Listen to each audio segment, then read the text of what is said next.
Usai hanyut terseret banjir, jembatan darurat di Garoga Batang Toru, Tapanuli Selatan kembali dibangun. Saat ini tim gabungan TNI Polri dan juga pihak terkait sedang melaksanakan upaya pemasangan kembali jembatan akses yang terbuat dari kayu yang menghubungkan antara Tapanuli Tengah dan Tapanuli Selatan.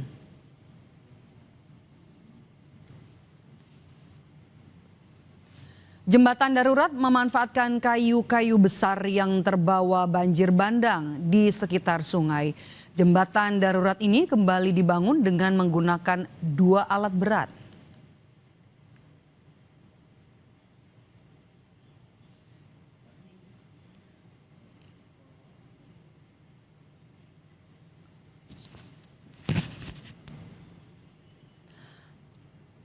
Sementara itu, saudara, akibat jembatan darurat hanyut terseret banjir, masyarakat yang tinggal di posko pengungsian harus mencari lagi tempat yang lebih aman. Meluapnya air sungai membuat kayu-kayu yang sebelumnya dibuat sebagai jembatan darurat kini terseret banjir. Jembatan darurat roboh setelah hujan deras sehingga arus banjir kembali meningkat.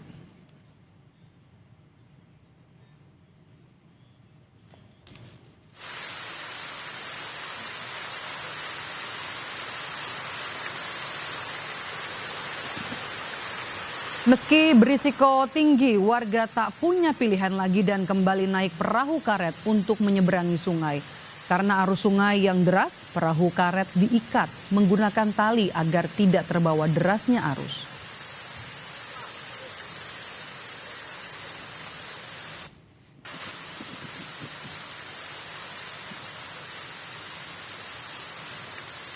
Ini pada pukul 18.00 Komandan, kita lihat debit air sudah naik Komandan. Jembatan yang dibuat di sini penyeberangan ke Tateng sudah hilang Komandan. Ini masyarakat juga tidak ada lagi di sini, tenda-tenda yang di posko juga sudah mengungsi Komandan. Saudara, air kembali meluap di Desa Garoga, Tapanuli Selatan Senin sore sekitar pukul 6. Melalui akun Instagram, polisi dari Polres Tapanuli Selatan meminta warga menjaga keselamatan dengan menghindari aktivitas di daerah rawan bencana dan segera melapor jika melihat tanda-tanda peningkatan debit air. Ini masyarakat juga tidak ada lagi di sini, tenda-tenda yang di posko juga. Kami mau kemana Pak selanjutnya? Adik-adik saya mau gimana Pak? Nggak sekolah. Kemarin adik saya nangis, sepatuku nggak ada Kak, mau sekolah, baju kakak di mana?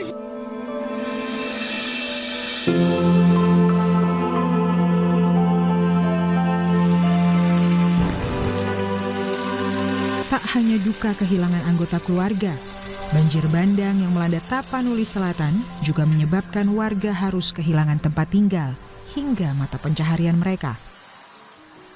Rumah, sawah, hingga fasilitas umum seperti jembatan hancur tak tersisa terhempas banjir. Selain hunian warga, jembatan Garoga yang menjadi akses untuk beraktivitas juga rusak terhempas banjir. Kini, alat berat diterjunkan untuk kembali membangun jembatan yang menjadi satu-satunya akses warga untuk beraktivitas. Tim gabungan TNI Polri bersama warga juga kembali membangun huntara atau hunian sementara. Hunian ini dibangun secara swadaya dan menggunakan kayu gelondongan yang hanyut, dipotong, dan hasil potongannya dipakai sebagai bahan untuk membangun fondasi rumah. 5 hunian sementara yang kita bangun, kita memanfaatkan material kebetulan dari hasil limbah dari banjir bandang kemarin. Ada banyak sekali kayu-kayu besar yang hanyut dan juga mungkin terdampar di wilayah ini sehingga bisa dimanfaatkan oleh masyarakat. Kita langsung potong-potong, buat kaso, papan-papan dan difungsikan untuk membangun huntara ini secara swadaya oleh masyarakat. Meskipun pemerintah juga sudah menyiapkan rencana bantuan, tetapi sambil menunggu kita ingin proses ini semakin cepat sehingga masyarakat bisa pulih kembali.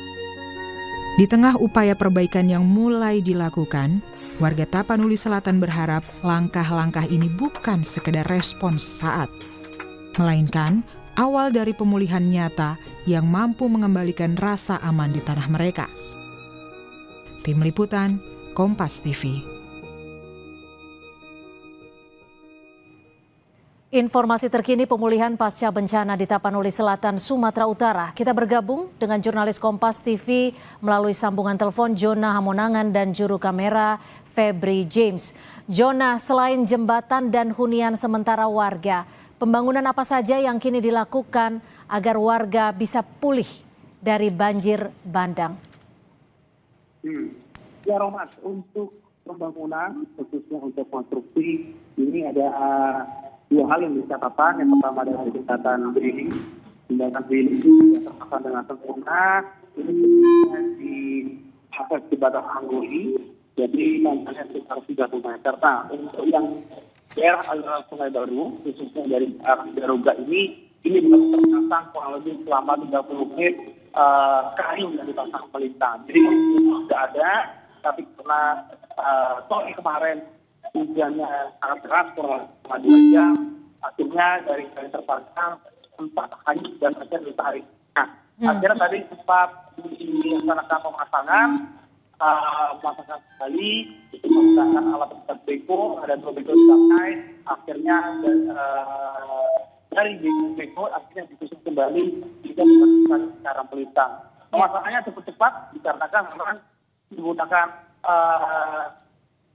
sistem, jadi dua beko itu bekerja secara bersamaan, jadi memakai dengan cara menjepit yang ujung masing-masing. Jadi untuk sistem itu dipakai atau dilaksanakan agar beko bisa proses sempurna. Jadi sekarang sudah bisa tersambung lagi dengan talinya, jadi masyarakat sudah bisa menyeberang khususnya dari arah Tapanuli Selatan ke Tapanuli Tengah. Ini sangat baik dan kami melihat tadi masyarakat cukup tenang dikarenakan aktivitas masyarakat di Garuga ini tidak terpisahkan dengan masyarakat yang ada di Tapanuli Tengah, dikarenakan mereka ini masih di daerah atau kampung yang sama. Jadi bisa katakan ini sangat bermanfaat.